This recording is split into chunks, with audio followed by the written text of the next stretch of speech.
गया। आज लाखों की तादाद में है जो पोस्ट ग्रेजुएट हैं, लॉ ग्रेजुएट हैं, पीएचडी, और वो अप्लाई किसके लिए करते हैं? जब 4th क्लास के लिए जगहें निकलेंगी तो आपको 95% उसमें ग्रेजुएट और पोस्ट ग्रेजुएट दिखाई देंगे। एक जमाना था कि मैट्रिक पास नहीं किया और टीचर लग गया, 12th पास नहीं किया, इंजीनियरिंग और एमबीबीएस के लिए जाता था। लेकिन आज 100%, 99% नंबर लेकर भी उसको इंजीनियरिंग और एमबीबीएस के लिए जगह नहीं मिलती। तो एक तो पढ़े लिखे लोगों की बेरोजगारी, दो और किस्में हैं, स्किल्ड और अनस्किल्ड। स्किल्ड जो है जिन्होंने कुछ हुनर पास किया, चाहे वो टाइपराइटर ही क्यों नहीं सीखा हो, टाइपिंग क्यों नहीं सीखी हो, आईटी से और कोई पढ़ाई हासिल की हो, या कारपेंटर हो, या मेसन हो, दीवारें या मकान देने, क्योंकि इकोनॉमिक एक्टिविटी रुक गई, डेवलपमेंटल काम बहुत कम हो रहे हैं, बड़े बड़े काम हो रहे हैं, बड़ी बड़ी सड़कें बन रही हैं, उसकी मैं सराहना करता हूं। 4 लेन, 6 लेन, 8 लेन, 10 लेन, 12 लेन, 16 लेन बन रहे हैं, लेकिन अधिकतर उनमें मशीनरी का इस्तेमाल होता है। ये बड़ा दुर्भाग्यपूर्ण कि मशीनरी ने जो जरूरी है उसने अब इंसानों का काम लिया, और विशेष रूप से जो बड़े बड़े प्रोजेक्ट, चाहे वो बिजली के प्रोजेक्ट है या और कोई कारखाना है या बड़ी सड़कें, उसमें मशीनों का इस्तेमाल होता है, मजदूरों की संख्या कम होगी। मैं अभी अनंतनाग में एक भाषण में बता रहा था कि पिछले 4 साल से एक पुल अनंतनाग और श्रीनगर के बीच में बन रहा, लेकिन वो मुकम्मल नहीं हो रहा क्योंकि वो 100% मशीन के जरिए होता। अगर उस मशीन के साथ साथ 50 या 100 या 200, 400 मजदूर भी होते तो 1 साल में तैयार हो। वो मशीन एक एक उठा के वो बेलचे की तरह उठा के इधर फेंकती इधर, तब तक अगर 100 बेलचे लगे होते तो साफ किया होता। तो ये भी बड़ी देखने की जरूरत है कि मशीन का उपयोग हो, लेकिन उतना ही जितना उसकी जरूरत, वो आदमी की जगह न ले, वो मजदूर की जगह न ले, वो मेसन की जगह न ले, वो कारपेंटर की जगह न ले। क्योंकि हमारे समाज में और हमारे देश में और हमारे प्रांतों में ये तमाम काम करने वाले लोग हैं और जिनका रोजगार गुजार इसी पे चलता। ये मैंने भाप लिया था जब मैं मुख्यमंत्री बना। बहुत सारे लोग जिनकी समझ में नहीं आया है डबल शिफ्ट और ट्रिपल शिफ्ट, वो मुझसे पूछते हैं कि आप ये डबल शिफ्ट ट्रिपल शिफ्ट हर सभा में बोलते हैं, इसका मतलब क्या है? जनता को उससे क्या लेना देना? मैंने उनसे कहा कि सिर्फ जनता को ही उससे लेना देना, उससे 2-3 चीजें जनता को लेना देनी। जैसे आज कारपेंटर के पास पूरा कारपेंटर का काम नहीं है, मेसन के पास पूरा काम नहीं है, मजदूर के पास तो 1/10वें हिस्से मजदूर के पास हमारे स्टेट के मजदूरी नहीं है। तो जब आप डबल शिफ्ट करोगे, एक आदमी तो सिर्फ 8 घंटे काम करेगा, उससे 3 शिफ्ट में आप काम नहीं करा सकते, 2 शिफ्ट में। तो अगर 1 लाख एक शिफ्ट में करेगा तो दूसरा लाख जिसके पास काम नहीं है वो दूसरी शिफ्ट में करेगा, और जिसको पहली और दूसरी शिफ्ट में भी मजदूर को काम नहीं मिले वो तीसरी शिफ्ट में, वो मेसन हो या कारपेंटर हो या मजदूर हो या ठेकेदार हो या मेट हो या ट्रक वाला हो, रेत उठाने वाला, मिट्टी भरने वाला हो, ये उसको काम मिलेगा। तो उसका मतलब है कि एक ही दिन में 3 गुना लोगों को एम्प्लॉयमेंट मिल गई, रोजगार मिल गया।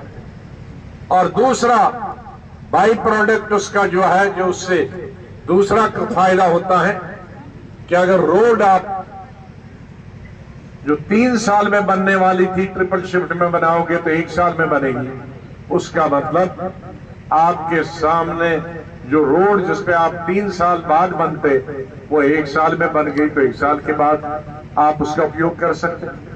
स्कूल 3 साल के बजाय, कॉलेज 3 साल के बजाय, हॉस्पिटल 3 साल के बजाय आपका 1 साल में बन गया, तो आपका 2 साल पहले आपका लाभ मिलना शुरू हो गया। मैं शीतली की बात करता हूं, आपने नाम उसका नहीं बताया, मुझे अभी भी याद है शीतली। जून के महीने में 2005 नवंबर में मैं मुख्यमंत्री बना, और जून 2006 में तपती हुई धूप में यहां एक हड़ताल हुई। हमारी बेटियां बहनें खाली नलकों के नीचे गड़े उठाकर उन्होंने प्रोसेशन निकाला। तो मैं ऑफिस में था, तो हमारे प्रिंसिपल सेक्रेटरी मेरे जम्मू के ही थे, उन्होंने बताया साहब जम्मू में हड़ताल चल रही पानी की। तो मैंने कहा है जहाज या हेलीकॉप्टर निकालो, अभी चलते हैं। मैंने किसी को भेजा नहीं, खुद आया और सेक्रेटरीट में गया और मैंने कहा सबको बुलाओ, औरतें मर्द। तो आए, मैंने पूछा क्या बात, कहा सब 24 घंटों में हमें आधे घंटे के लिए सुबह और आधे घंटे के लिए शाम को पानी मिलता, 24 घंटे। तो मेरे लिए ये बहुत अचंभा था, क्योंकि कश्मीर में 24 घंटे पानी था। खैर उसमें कोई सरकार का पक्षपात नहीं था, क्योंकि कश्मीर में पानी ही पानी, 4 फुट पे नीचे खोदोगे तो पानी मिलेगा। लेकिन यहां पानी, हम निर्भर हैं यहां के पानी के लिए ऊपर वाले पर। बरसात होगी तो बरसात के बाद पानी मिलेगा, लेकिन जनवरी, फरवरी, मार्च, अप्रैल, मई, जून तक हम ऊपर वाले के दारोमदार पर, अगर हमारे पहाड़ों पे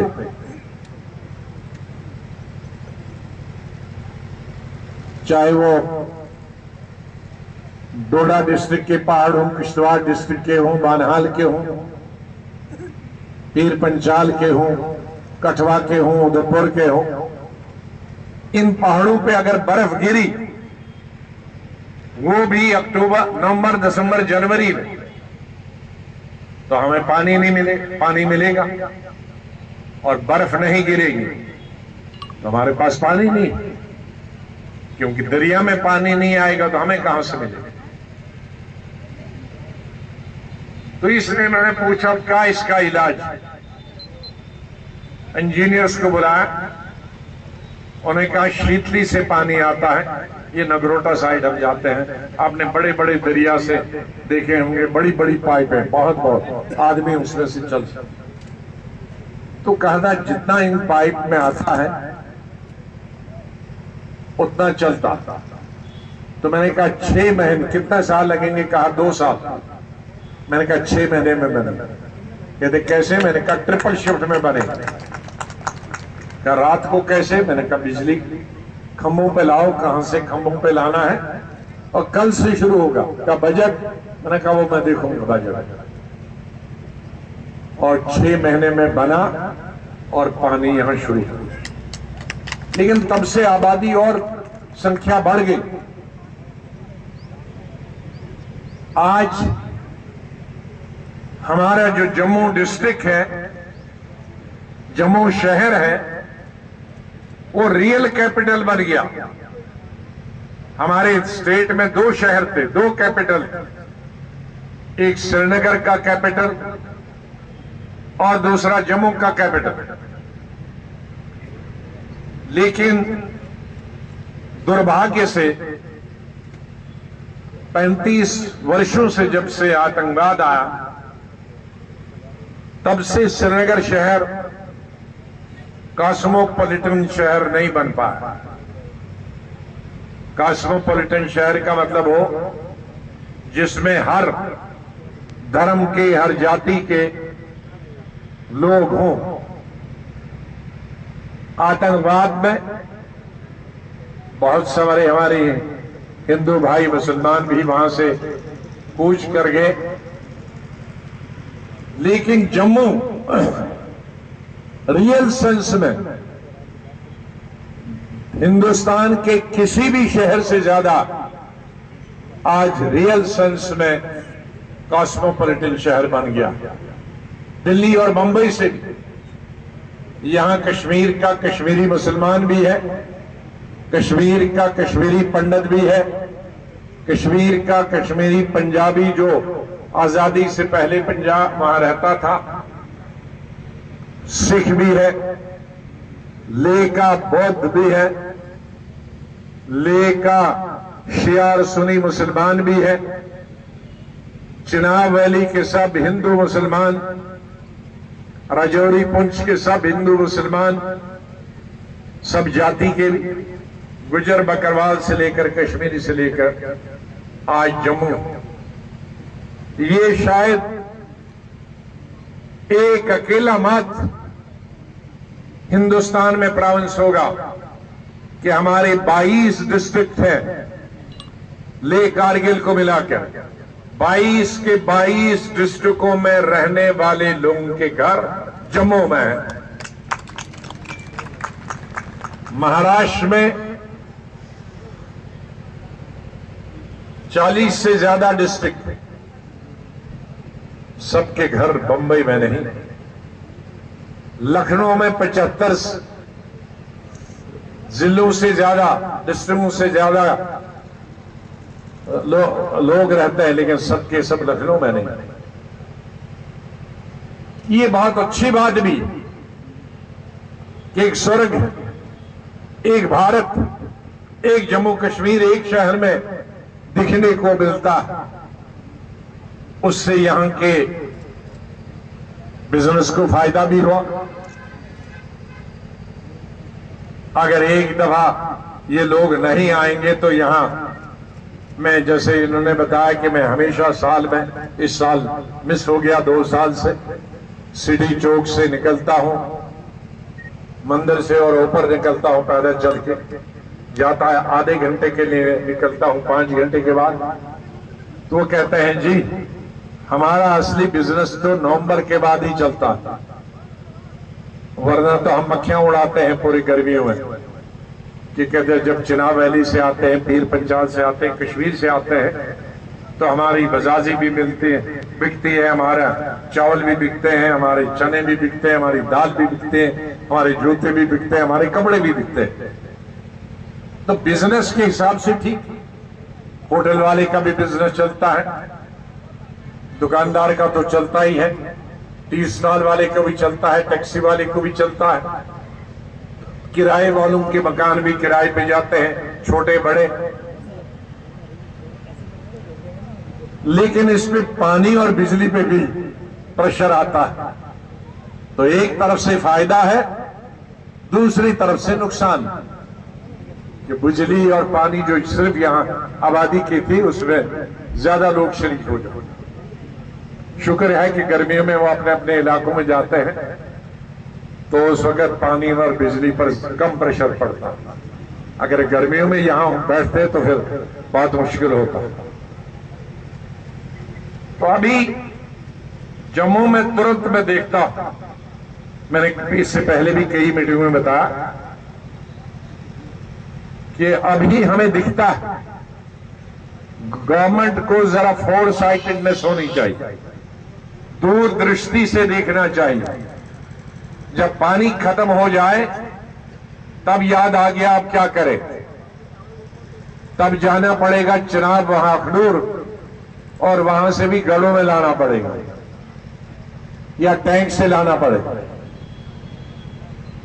क्योंकि तवी में तो दिखता नहीं है पानी, जून तक तो बिल्कुल ही नहीं होगा।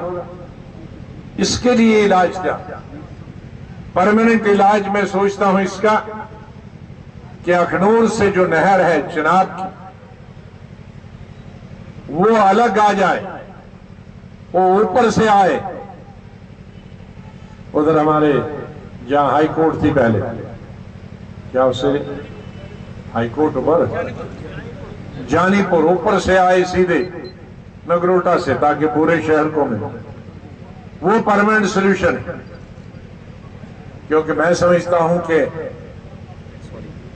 जिस दिन वो सूख जाएगा उस दिन कयामत हो जाएगी, क्योंकि हमारी स्टेट का सबसे बड़ा दरिया है, वो तो सूखेगा कभी।